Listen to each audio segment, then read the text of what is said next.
అందరికీ వందనాలు, అందరికి వందనాలు, అందరికి వందనాలు.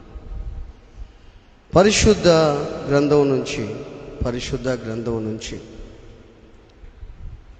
ఆది కాండము 22వ అధ్యాయము మొట్టమొదటి వాక్యం చదువుదాం.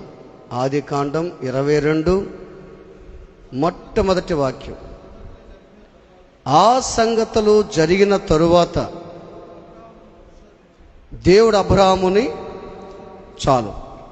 ఆ సంగతులు జరిగిన తరువాత దేవుడు అబ్రహామును పరిశోధించెను. జాగ్రత్తగా విందాం. ఏ సంగతులు జరిగిన తరువాత అనంటే 21వ అధ్యాయంలో చూస్తే దేవుడు వాగ్దానం చేసిన రీతిగా శారాని దర్శించి శారాకు ఒక మంచి బిడ్డని ఇస్సాకునిచ్చాడు. ఇస్సాకునిచ్చిన తరువాత 8 రోజులకి సున్నతి చేసిన తరువాత అక్కడ ఉన్నటువంటి హాగరు కుమారుడు ఇష్మాయేలు ఇస్సాకుని పరిహసించుట, ఎగతాళి చేయటం చూసింది. శారా తట్టుకోలేకపోయింది. అప్పుడు ఏం చెప్పింది తెలుసా? ఈ ఇష్మాయేలు నా కుమారుడికి సాటి కాదు, ఈ ఇంటికి వారసుడు ఇస్సాకేను, అందుకని ఇష్మాయేల్ని, ఈ దాసిని తరివేయని అబ్రహాంకి చెప్పింది. ఆ మాటకి అబ్రహాము చాలా వేదన పడ్డాడు. కానీ దేవుడు అన్నాడు, అబ్రహాము నీ భార్య చెప్పిన మాట వినన్నాడు. ఏమన్నాడు తెలుసా? నేను నా నిబంధన ఇస్సాకుతో స్థిరపరుస్తాను, గొప్ప జనంగా చేస్తాను. రెండవది, ఇష్మాయేల్ని కూడా గొప్ప జనంగా చేస్తా. నేను నీ కొడుకే కదా, గొప్ప జనంగా చేస్తా. అందుకని నువ్వు శారా చెప్పిన మాట ఖచ్చితంగా వినాలి అని చెప్పాడు. అది జరిగిన తరువాత ఇష్మాయేల్ని హాగర్ని పంపించేశాడు. ఇప్పుడు మనం చదువుకున్న వాక్యం, ఆ సంగతులు జరిగిన తరువాత దేవుడు అబ్రహాముని పరిశోధించను అని ఉంది. బాగా ఆలోచించండి దేవుని బిడ్డారా. కొంతమంది వ్యక్తులను దేవుడు పరీక్షిస్తాడు. కొంతమంది వ్యక్తుల్ని పరీక్షిస్తాడు. సాతానికి ఎవరంటే కోపం అంటే దేవునికి భక్తిగా జీవిస్తుంటారే, నమ్మకంగా ఉంటారే, వాళ్ళంటే సాతానికి కోపం. దేవుడు ఎవరిని ప్రేమిస్తాడో తెలుసా? ఎవరైతే దేవునికి విధేయత కలిగి జీవిస్తారో వాళ్ళంటేనే దేవునికి ఇష్టం. అటువంటి వ్యక్తులను, దేవునికి నమ్మకంగా ఉన్నటువంటి వ్యక్తులను, పరిశుద్ధులను దేవుడు చాలా సందర్భాల్లో పరిశోధిస్తూ ఉంటాడు. అబ్రహామును పరిశోధించాడు. అబ్రహాముని 3 విషయాల్లో పరిశోధించాడు దేవుడు. ఈ 3 విషయాల్లో ఎలా పరిశోధించాడు అని మనం ఆలోచన చేస్తే, ఫస్ట్ ఏం చేశాడంటే దేవుడు ఆది కాండం 12లో చూస్తే, అబ్రహామా నీవు లేచి నీ దేశాన్ని విడిచి, నీ బంధువులు విడిచి, నీ తండ్రిని విడిచి నేను చూపించే దేశానికి నువ్వు రానన్నాడు. నువ్వు వస్తే నిన్ను గొప్ప జనంగా చేస్తానన్నాడు. అని దేవుడు, ఒకవేళ అబ్రహాము ఆ దేశాన్ని విడిచిపెట్టేది ఇష్టం లేదేమో, ఒకవేళ సొంత దేశం కాబట్టి, బంధువులు ఉన్నారు, తండ్రి దేశం అది, తండ్రి ఉన్నాడు అక్కడ, తండ్రి కాడ హ్యాపీగా జీవించవచ్చు, తండ్రి కాడ సంతోషంగా ఉండొచ్చు. పరాయి వాళ్ళ దగ్గర సంతోషంగా ఉండలేము. మన ఇంట్లో మనం హ్యాపీగా బ్రతకొచ్చు, మరొక ఇంట్లో బతకలేము. ఆలోచించి, ఇప్పుడు మన ఇల్లులు ఉన్నాయి, మన ఇంట్లో సంతోషంగా ఉంటుంటాం మనం. ఒకవేళ బాడుగింట్లో మనం ఉన్నాము, ఏదైనా చేసుకోవాలన్నా, ఏదైనా సేల కొట్టాలన్నా, ఏదైనా చేయాలన్నా వాళ్ళు ఏంటో తెలుసా? ఇదేందయ్యా సేల కొట్టే వల్ల ఇల్లంతా చేసి పెట్టారంటారు వాళ్ళు. అది మన ఇంట్లో చేస్తాం. మనం ఇష్ట ప్రకారంగా హ్యాపీగా జీవిస్తుంటాం మన ఇంట్లో. అందుకే దేవుడు చెప్పాడంటే నీ ఇంట్లో ఉండకూడదు, నీ తండ్రి ఇల్లు విడిచిపెట్టాలి. నేను ఒక ఇల్లు చూపిస్తా నీకు. ఆ ఇల్లు బిల్డింగ్ అయినా సరే, నీకు 3 పూట్ల హ్యాపీగా జరుగుతున్నా సరే, నువ్వు సర్వ సమృద్ధి అనుభవిస్తున్నా సరే, నేను ఒక దేశాన్ని చూపిస్తా, నీకు అక్కడికి రావాలి నువ్వు. అది ఏ దేశం తెలుసా? నువ్వు గుడార యాత్ర కలిగిన దేశం అది. నువ్వు గుడారాలు వేసుకొని జీవించాలి. ఈ దేశం బైబిల్ ఏం చెప్తుంది తెలుసా? మనది లోకం కాదు, ఈ దేశం కాదు. మన ఈ లోకం అట్టున్నట్టు మనం పరదేశులు యాత్రికులుగా ఉన్నామంటే మనం ఈ దేశం కాదు. దేవుడే ప్రపంచాలని దేశాలను కలుగు చేసింది ఆయనే. ఈ లోకాన్ని ఎవరు వెళ్తున్నారు? ఈ లోకాన్ని ఎవరు వెళ్తున్నారు? సాతానుడు వెళ్తున్నాడు. దేవుడి లోకాన్ని ప్రపంచాలని ఆయనే కలుగు చేశాడు. బాగా ఆలోచించండి, ఆయన కలుగు చేశాడు. ఈ లోకం భయంకరమైనది. ఏ రోజుకైనా ఒక రోజుకి మనం ఒక దేశానికి వెళ్ళాలి, అదే పరలోక దేశం. ఈ దేశంలో అస్థిరం. మన పౌరసత్వం పరలోకంలో ఉంది. ఇది మన దేశం కాదు, మన రాజ్యం కాదు, మన ప్రభుత్వం కాదు. ఒక దేశానికి మనం వెళ్ళాలి. అందుకని దేవుడు అన్నాడు అబ్రహాం తోటి, నీ దేశాన్ని విడిచిపెట్టు, నీ బంధువులు విడిచిపెట్టు. అంటే బంధువులతో పలకకుండా ఉండకూడదని కాదు. ఆడ బంధువులతో మాట్లాడాలి, బంధువులతో బాగుండాలి, బంధువులు ప్రేమించాలి. బాగా ఆలోచించండి. దేవుడు చెప్పిన మాట ప్రకారం అబ్రహాము విడిచిపెట్టేదానికి సిద్ధపడ్డాడు.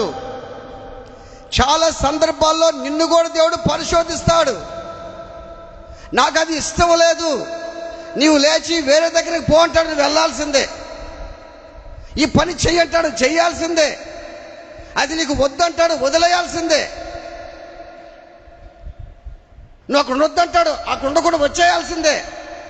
బాగా ఆలోచించండి.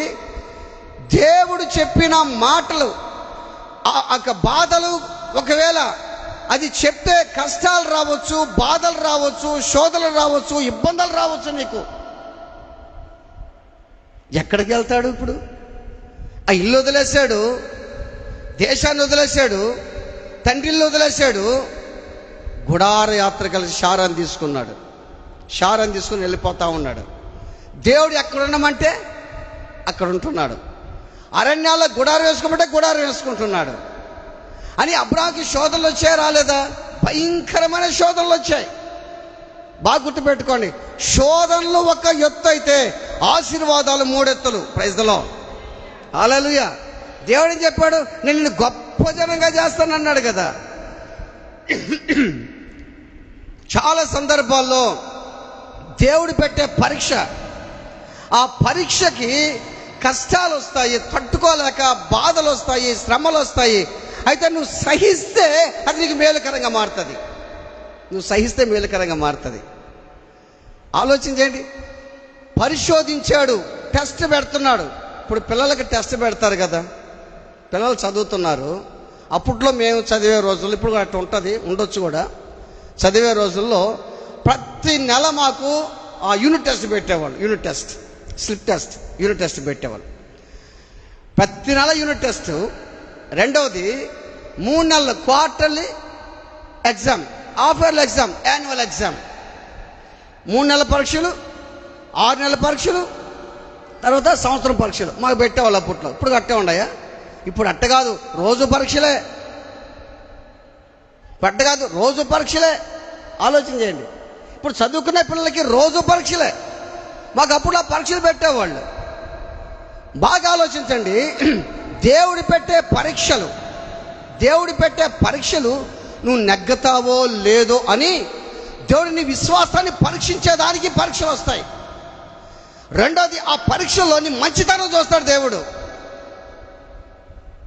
ఆ పరీక్షల్లో నువ్వు ఏ విధంగా ఉంటావా, నువ్వు ఏ విధంగా రాస్తావని చూస్తాడు దేవుడు. ఆ పరీక్షలు, నాకు ఈ పరీక్షలు వద్దయ్యా అంటే నువ్వు ఫెయిల్ అయిపోతావు. నాకు పరీక్షలు వద్దంటే ఫెయిల్ అయిపోతావు. బాగా ఆలోచించండి. మా చదివే బిడ్డలు బాగా చదివేవాడు పరీక్షలు లెక్క చేస్తాడా చేయడా? చెప్పాలి మీరు. చెప్పండి, బాగా చెప్పాలా? చెప్తాను అనుకుంటాను, ఏం కదా చెప్పండి. బాగా చదివే మా స్త్రీలు అంటే పిల్లలు ఆ పరీక్షలు లెక్క చేస్తారా చేయరా? చేయరు. ఎందుకంటే వాళ్ళు బాగా చదువుతారు కాబట్టి. అదే విధంగా ఆలోచన చేస్తే నువ్వు క్రీస్తులో బాగుంటే ఈ టెస్టులు లెక్క చేయవయ్యా, ఈ పరీక్షలు లెక్క చేయి, బాధలు కూడా లెక్క చేయవు. నువ్వు అర్థమవుతుందా? నాకేంది బాధలు, నాకేంది కష్టాలు అని నువ్వు అనుకోవు. నువ్వు బాగా దేవుళ్ళో ఉంటే, దేవుళ్ళ బాగా నువ్వు ఆనందిస్తుంటే, ఆయనకి నమ్మకంగా జీవిస్తూ ఉంటే, నీకొచ్చే పరీక్షలు, నీకొచ్చే బాధలు, నీకొచ్చే కష్టాలు, వాటి నువ్వు లెక్కే చేయవు. ఎదురుతావు నువ్వు అంతే. ఇప్పుడు చేప గోదావరి నదిలో పులస చేప ఇది ఉంటుందా? పులస. ఈ పులస చేప మామూలు చేపలు ప్రవాహానికి వెళ్ళిపోతాయి. ఈ చేప ఎదురెత్తదంట. నువ్వు శ్రమలకి ఎదురేదాలా? ఆ శ్రమ రా, చూస్తున్నారా? ఆ కష్టమరా, బాధరా, శోధనరా, ఇబ్బందిరా రా. ఆ శ్రమలో నువ్వు దేవుని వైపు చూడాలి. ఆ శ్రమలో దేవుని వైపుగా నిలబడితే దేవుడు నీ పట్ల గొప్ప కార్యం చేస్తాడు. నువ్వు సహిస్తే మేలు అనుభవిస్తావు. నువ్వు అంతే, సహిస్తే మేలు అనుభవిస్తావు. ఆలోచన చేయి. టెస్ట్ పిల్లలు చదువుతూ ఉన్నారు, పిల్లలు బాగా చదువుతున్నారు. ఆ చదివిన తర్వాత లాస్ట్ ఎగ్జామ్స్కి వెళ్తున్నారు. ఆ లాస్ట్ ఎగ్జామ్లో ఏం చేస్తారు? పాస్. ఒక్కొక్కరికి భయం, పరీక్ష హాల్లో కూర్చోవాలంటే భయం, రాయాలంటే భయం, చదివింది కూడా మర్చిపోతూ ఉంటారు. వాళ్ళు ఒక్కొక్క సందర్భంలో చదివింది కూడా మర్చిపోతూ ఉంటారు. నేను ఇంటర్మీడియట్ చదివేటప్పుడు నేనేం చదవలేదులే, మామూలుగా ఇంటర్మీడియట్ పోయేది వచ్చేది క్రికెట్కి అలవాటు పడిపోయి క్రికెట్ ఆడుతూ పోతా ఉన్నా. మా ఫ్రెండ్స్ ఏం చేశారంటే, ఒరే ఈరోజు తెలుగు పరీక్ష చదవరని అన్నారు. తెలుగు పరీక్ష ఆ గైడ్ తీసుకున్నాం, పొలంలోకి వెళ్ళిపోయి ఆ పొలంలోకి పోతా బిస్కెట్లు అయిన తెచ్చుకొని తింటా, బిస్కెట్ తింటా చదివి అది రాశా. 40 మార్కులు వచ్చాయి నాకు. ఇది మామూలుగానే క్లాసుకు పోయేది వచ్చేస్తున్నది అంతే, క్రికెటే. నిజంగా నేను మామూలుగా ఒక రకంగా ఒక మెరిట్ స్టూడెంట్. నేనేం మొద్దోడిని కాదు. మామూలుగా ఒక విషయం చెప్తాను మీకు. నాకు ఇంటర్మీడియట్లో అట్టో తెలుసా మార్కులు, అది రావటం, అది వినటము, మళ్ళీ రావటం, చూస్తూ పుస్తకాలు తిప్పటం, రాయటం. నాకు ఎట్టో వచ్చాయంటే తెలుగులో 40, ఇంగ్లీష్లో 34,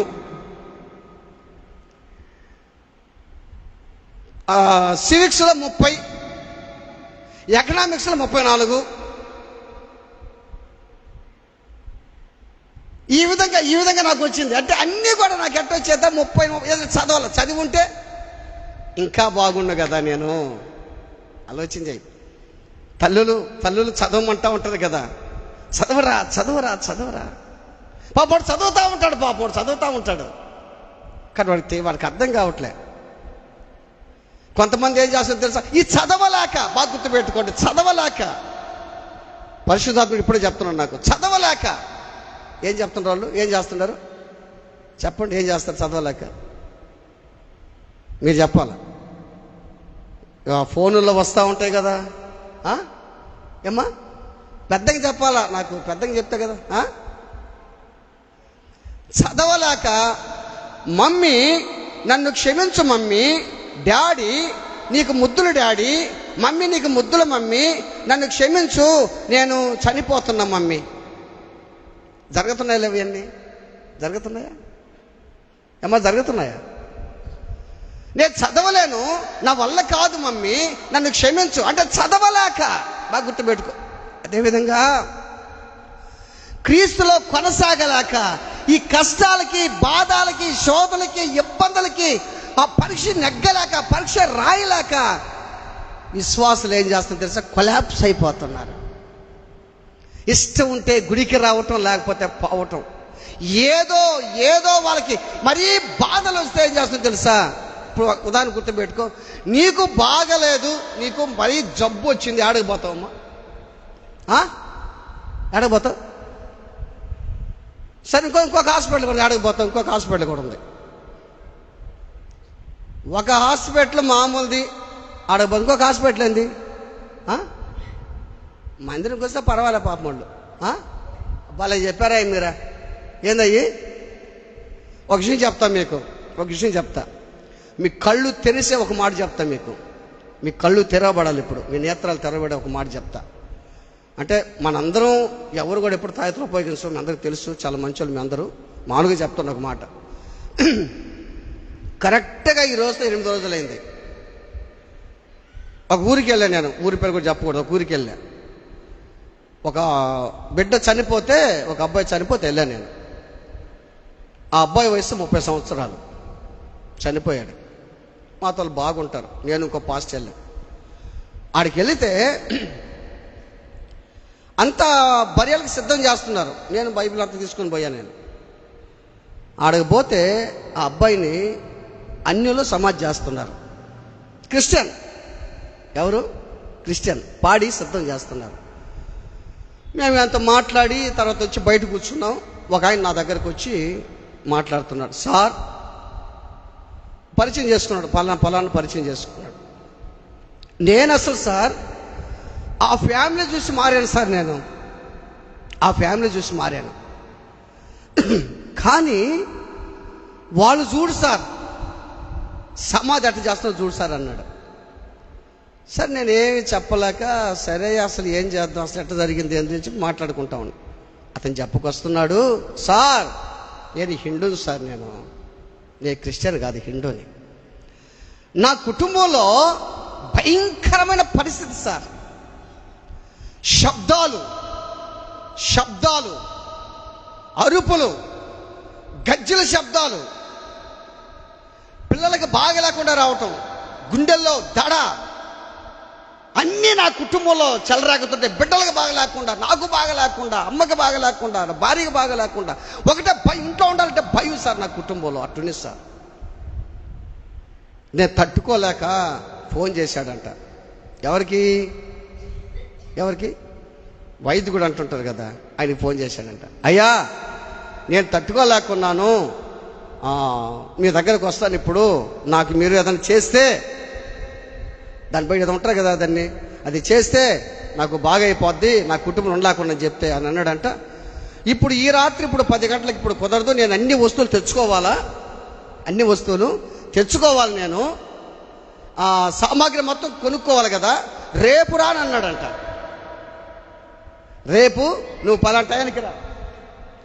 అయ్యా పలానా టైం ఇప్పుడే తట్టుకోలేకున్నాను అన్నాడు. నేను ఇప్పుడు ఏం చేయలేనని చెప్పాడంట.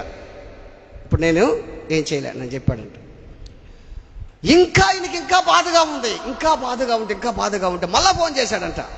మళ్ళీ ఫోన్ చేస్తే, నేను చెప్పాను కదా నీకు, ఈ రాత్రి అట్లా ఓపిక పట్టుకో, ఎట్టో పోరాడు అంటున్నాడు అంట. ఏంది పోరాడేది? దేంతో పోరాడతావు? అట్లా పోరాడని చెప్పాడంట. సరే అయిపోయింది. ఇతను కుంగిపోయి ఉంటే ఆ ఇంట్లో ఒక గోడ దగ్గర నన్ను నమ్ముకో నేను బాగు చేస్తాను స్వరం వచ్చిందంట. నన్ను నమ్ముకో నేను నిన్ను బాగు చేస్తాను. అమ్మా ఏంది? ఎవరు మాట్లాడారు? నేను మాట్లాడలేదయ్యా. ఎవరు మాట్లాడింది అంటే వాళ్ళకి యేసు ప్రభు అంటే తెలుసు. చర్చికి పోయే వాళ్ళని ఎగతాళి చేసేదోళ్ళు తెలుసు వాళ్ళకి. అమ్మ ఎవరంటే, నేను మాట్లాడలేదయ్యా. నేను వెంటనే గ్రహించి, అమ్మా ఇది యేసయ్య గొంతేని అన్నాడట. ఇది యేసయ్య గొంతేనమ్మా అని చెప్పి ఇద్దరు భార్య భర్త కూర్చొని మాట్లాడుకున్నారు. ఏమ్మా ఇక మనం యేసయ్య నమ్ముకుందాం. ఇక ఇది జరిగిన విషయం చెప్తున్నా మీకు. యేసయ్య నమ్ముకుందాం అంటే, ఓకే నాకు ఇష్టమేనయ్యా, యేసయ్య నమ్ముకుందాం, బిడ్డలందరూ నమ్ముకుందాం అని మళ్ళీ ఫోన్ తీసుకున్నాడంట. ఎవరికి చేశాడు ఫోను? వైద్యుడికి చేసి, నైట్ పడే తర్వాత అంతా నైటే చేస్తే మళ్ళీ ఫోన్ ఎత్తాడంట. ఫోన్ ఎత్తిన తర్వాత, అయ్యా నేను రేపు రావట్లేదు అని అన్నాడంట. ఏమి ఎవరైనా ఎత్తుక్కున్నావా అని అడిగాడంట. అంటే అంతే కదా, ఇంక ఎవరిని ఎత్తుక్కున్నాను అడిగాడంట. ఎవరు ఎత్తుక్కోలేదయ్యా, నేను యేసయ్యను నమ్ముకోవాలనుకుంటున్నాయ్యా అన్నాడంట. ఆయన అన్నాడంట, ఈ పని నువ్వు ఎప్పుడో చేయాల్సింది అన్నాడంట. అందరు చప్పలు కొట్టండి. ఏమన్నాడంట? ఈ పని నువ్వు ఎప్పుడో చేయాల్సిందయ్యా, టైం అయిపోయింది, లేట్ చేసావు నువ్వు, మేము చేసేవి ఉత్తొత్త అయిపో అని అన్నాడంట. మేము చేసేది ఉత్తొత్త అయిపోయా, ఈ పని నువ్వు ఎప్పుడు చేయాల్సిందే. గుర్తుపెట్టుకో, డబ్బులిచ్చి ఏదేదో కట్టుకుంటున్నారు మీరు. గుర్తుపెట్టుకోండి, ఈ బాధలకి కష్టాలకి తాళలేక, దేవుడిచ్చే పరీక్షకు నెగ్గలేక నిన్ను పరీక్షిస్తున్నాడు దేవుడు. ఆలోచించు. దేవుడు చెప్పాడు, అబ్రహాము నీ దేశాన్ని విడిచి, నీ తండ్రిని విడిచి, తర్వాత నీ బంధువులు విడిచి నేను చూపించే దేశానికి నువ్వు రా, నేను నిన్నేం చేస్తాను, గొప్ప జనంగా చేస్తా. దేవుని బిడ్డలారా, ఆలోచించాయి. యేసయ్య ఏం చెప్పాడు తెలుసా? ఏం చెప్పాడు యేసయ్య? నా నిమిత్తము తల్లినైనాను తండ్రినైనాను విడిచిపెట్టమన్నాడా లేదా? చెప్పాడా? సార్ చదవండి, దాన్ని సార్ చదవండి. మత్తయి సువార్త 10వ అధ్యాయము 37-38. మత్తయి సువార్త 10వ అధ్యాయము 37-38.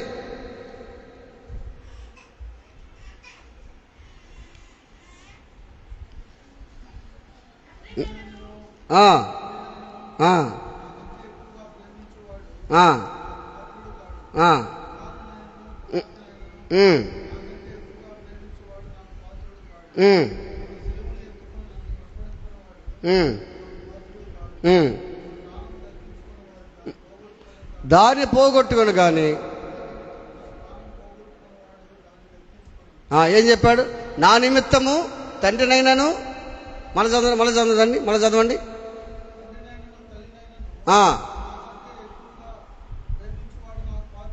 ఏందంట? నాకంటే ఎక్కువగా. ఎవరికంటేనమ్మా? దేవుని కంటే ఎక్కువగా. నిజంగా మన బిడ్డల్ని ఎంత ప్రేమిస్తాం మనం? ఆ ప్రేమ దేవుని మీద చూపిస్తున్నావా? ప్రశ్న. నీ బిడ్డల్ని ద్వేషించమని ఎవరు చెప్పరు.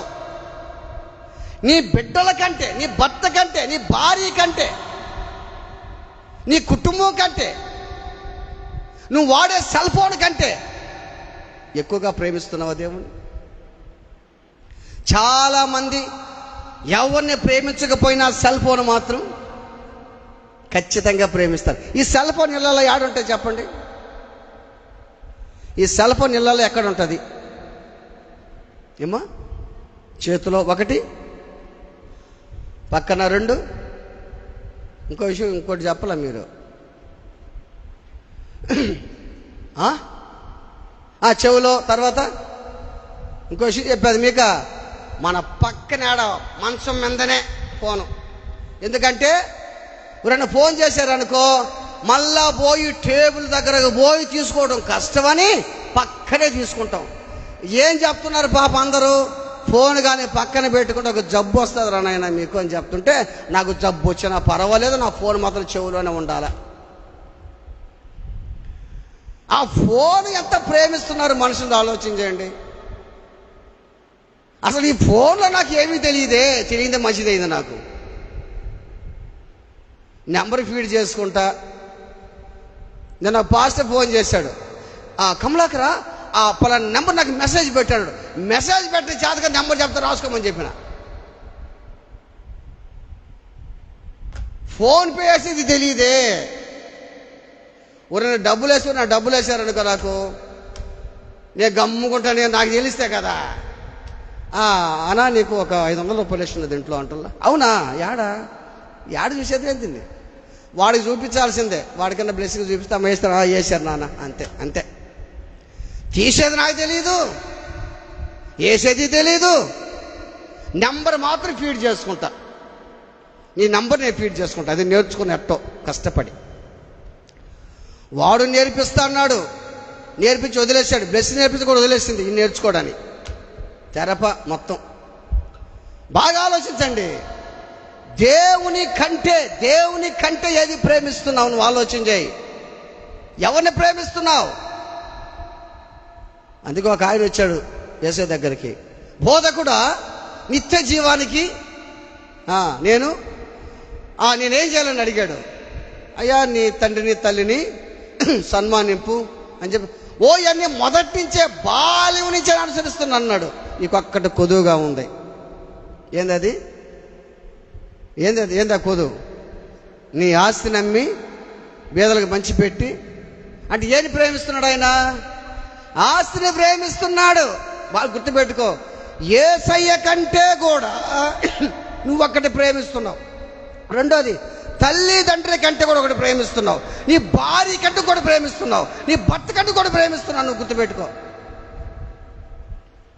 నీ భార్య కంటే ఏం కూడా ప్రేమిస్తున్నావు, నీ భర్త కంటే కూడా ప్రేమిస్తున్నావు. నువ్వు పేరుకు నా భార్య, పేరుకు నా భర్త, పేరుకు నా బిడ్డలు, కానీ నీ రూటే వేరు. నీ సపరేట్ అన్నమాట నీ రూటు. నీ ప్రేమ వేరు, నువ్వు ప్రేమించేది వేరు. గుర్తుపెట్టుకో, దేవుడు పర్టికులర్గా చెప్పాడు, నాకంటే ఎక్కువగా నువ్వేది ప్రేమించకూడదని చెప్పాడు. వాస్తవంగా చెప్తున్నాను, నా భార్యను బహుగా ప్రేమించాను నేను. మేమిద్దరం బాగుంటాం, భలే ఉంటాం, మేము హ్యాపీగా ఉంటాం. మేమిద్దరం ఎంత సంతోషంగా ఉంటాం, నవ్వుకుంటూ ఉంటాం, హ్యాపీగా ఉంటాం. మేమిద్దరం ఇంట్లో శబ్దాలే ఉంటాం. మీ ఇద్దరు ఇంట్లో ఉంటే సైలెంటే. అంతగా ప్రేమించా. కానీ ఆ ప్రేమ అనేది అంటే దేవుణ్ణి ప్రేమించలేదని కాదు, అది కూడా చెప్తున్నా. మా పాస్టర్ ఒకటే మాట అనేది నాతోటి. ఒక్కో సందర్భంలో ఏమైనా తెలుసా, నీకంటే నాకు ఎవరున్నారమ్మా, అమ్మ అంటాను అంతే. మే అని కానీ ఏం కూడా నాకు అలవాటు అయిపోయింది, అమ్మ. నీకంటే నాకు ఎవరున్నారమ్మా అంటే, నేను కాదు, ముందు దేవుడు అని చెప్పంటది. ముందు దేవుడు అని చెప్పంటది. దేవుని బిడ్డలారా ఆలోచించాయి. దేవుని కంటే నువ్వు ప్రేమిస్తున్నావు, మంచిదే, అందరూ ప్రేమించాలి. కానీ ఎక్కువగా ఎవరికి ప్రాధాన్యత ఇవ్వాలి? దేవునికి ప్రాధాన్యత ఇవ్వాలి. దేవుడు అబ్రహామును 3 విషయాల్లో పరిశోధించాడు, పరీక్షించాడు, టెస్ట్ పెట్టాడు. ఫస్ట్ ఏం చెప్పాడు? నీ దేశాన్ని విడిచి, నీ బంధువులు విడిచి, నీ తండ్రిని విడిచి నేను చూపించే దేశానికి అన్నాడు. రెండోది ఏం చేశాడు తెలుసా? ఇష్మాయేలు గురించిన ఆశలు విడిచిపెట్టేమన్నాడు. చూడండి, 21వ అధ్యాయం ఆదికాండం 21వ అధ్యాయము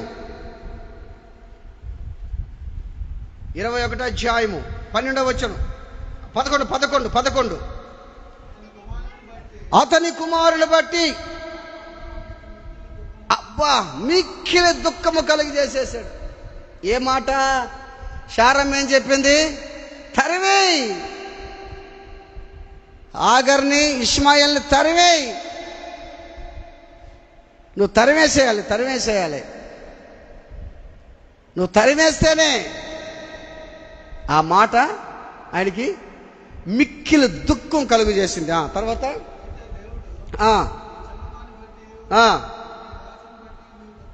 దుఃఖపడొద్దు,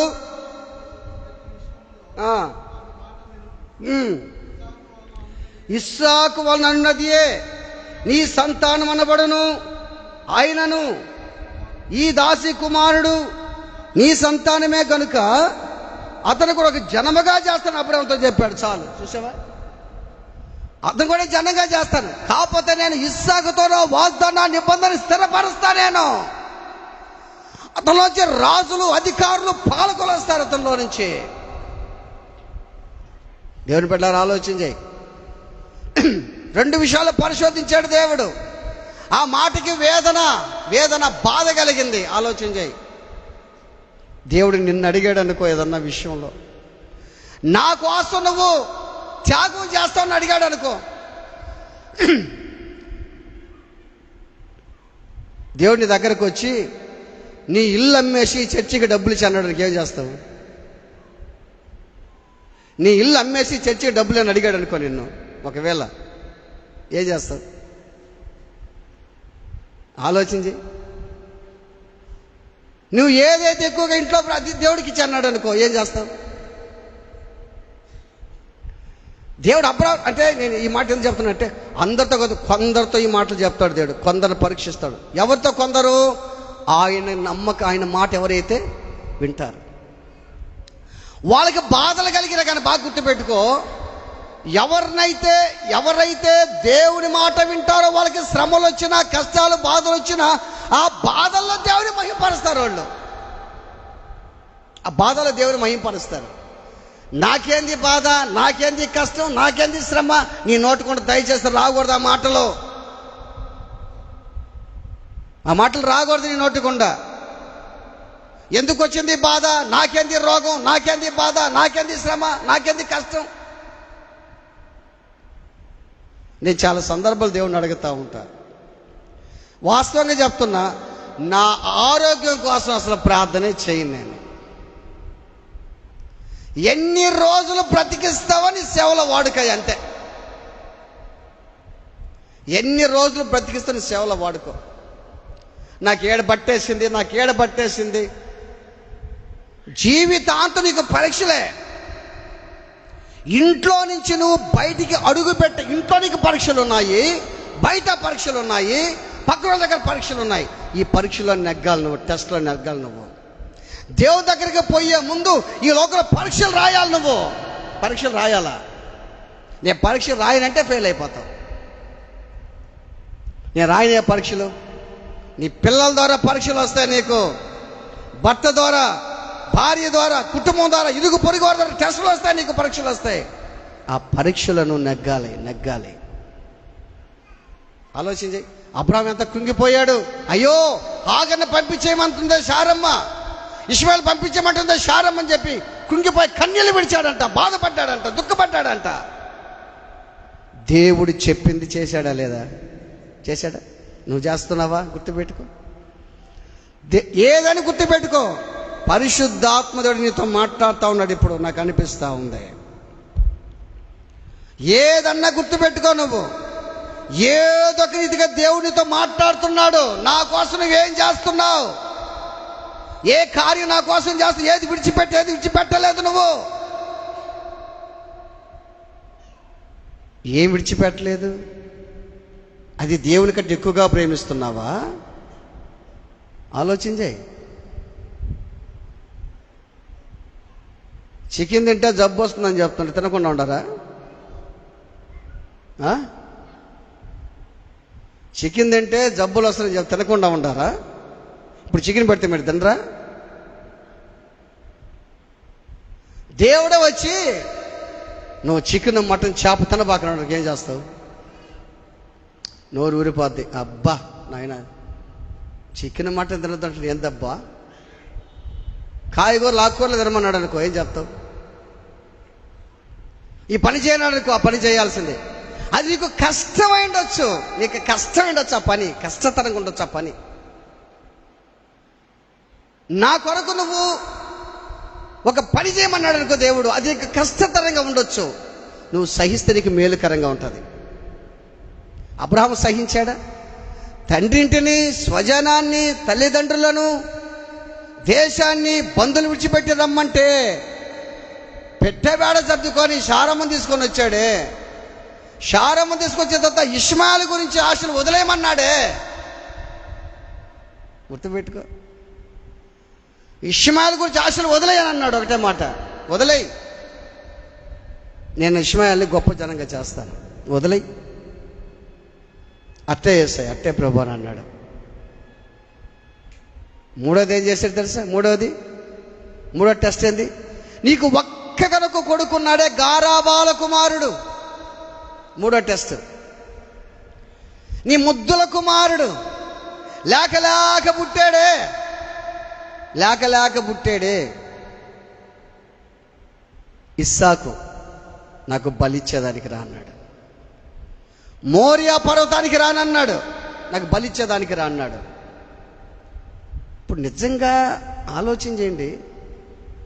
కొన్ని విషయాల్లో భార్య మాట వినాలి, కొన్ని విషయాలు భార్య చెప్పకూడదు. ఇప్పుడు కానీ భార్యకి అని చెప్పుని ఉంటే శారమ్మకి పంపిస్తుందా?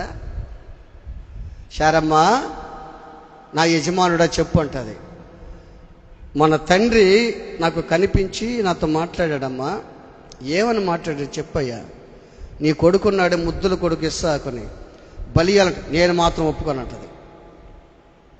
అందుకే శారమ్మకి చెప్పాల. శారమ్మ కానీ చెప్పుంటే అసలు పాడీదు. శారమ్మకి చెప్పకుండానే తీసుకెళ్ళిపోయినాడు. ఆలోచించి ఇన్ని టెస్టులు. అంటే అబ్రాహాముకి గొప్ప విశ్వాసం ఉంది. నువ్వు శోధనలో ప్రవేశిస్తే, పరీక్షకి నిలబడితే నీలో విశ్వాసం పెరుగుతుంది. ఆ పరీక్షల్లో నిలబడితే నువ్వు విజయం సాధిస్తావు. నువ్వు నీ జీవితంలో ఆలోచన చేయి. ఇస్సాకుని, అసలు అబ్రాహాముకి విశ్వాసం తెలుసా?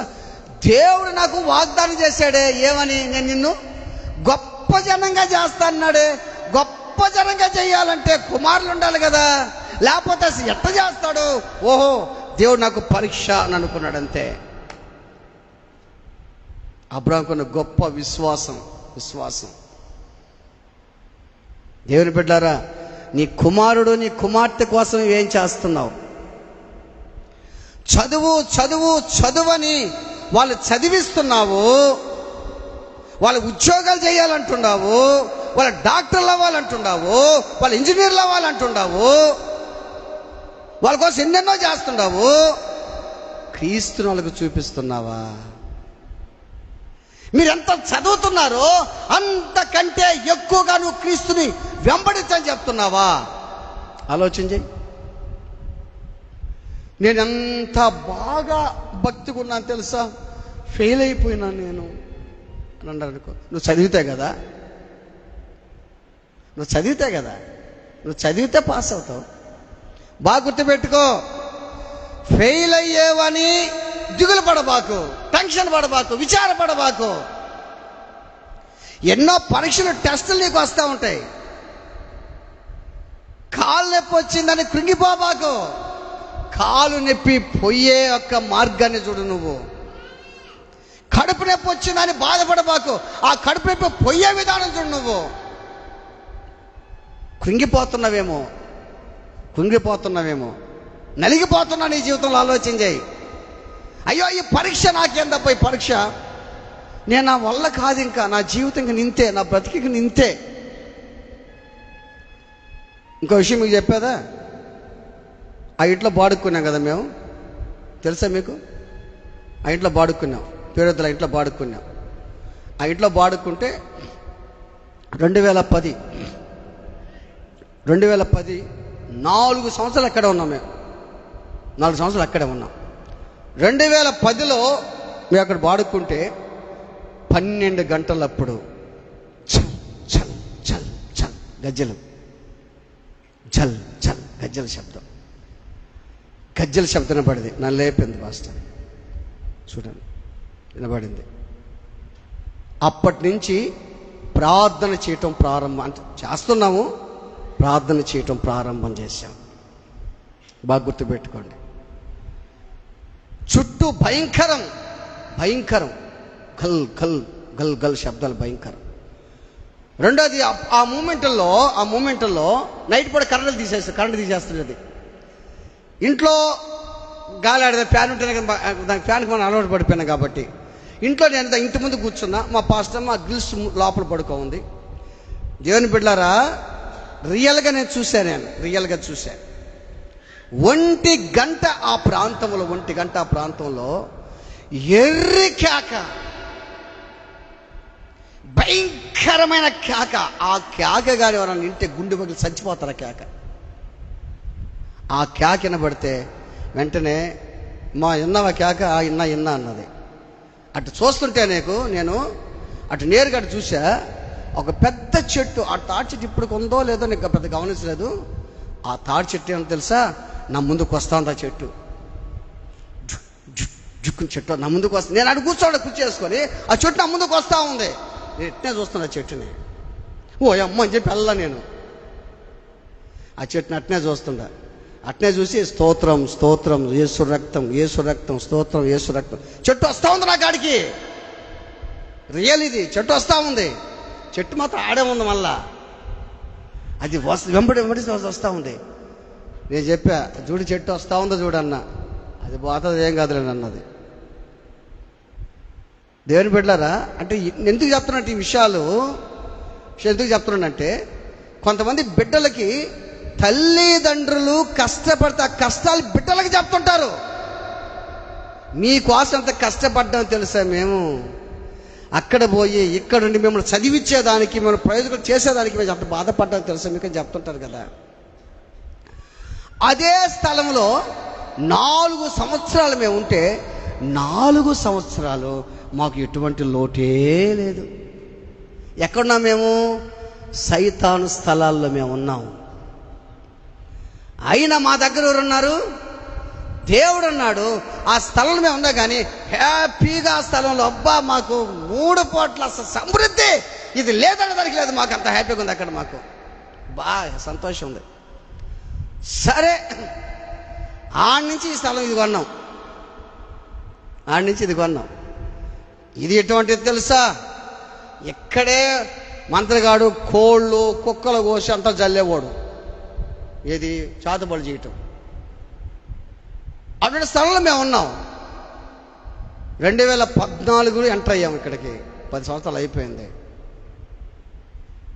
టెస్టులు ఉన్నాయి, టెస్టులు వస్తూ ఉంటాయి. టెస్టులు నా కొద్దీ టెస్ట్, నా కొద్దీ బాధ అంటే అసలు రాజ్యాన్ని బాగొట్టుకుంటాం మనం, అసలు రాజ్యాన్ని బాగొట్టుకుంటాం.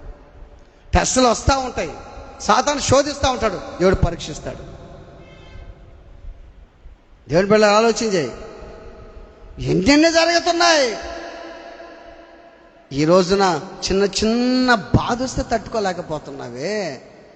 ఒక చిన్న బాధ వస్తే మన వాళ్ళు చేసే గొప్ప పని ఒకటి ఉంది. ఆ రోజు చర్చికి 0,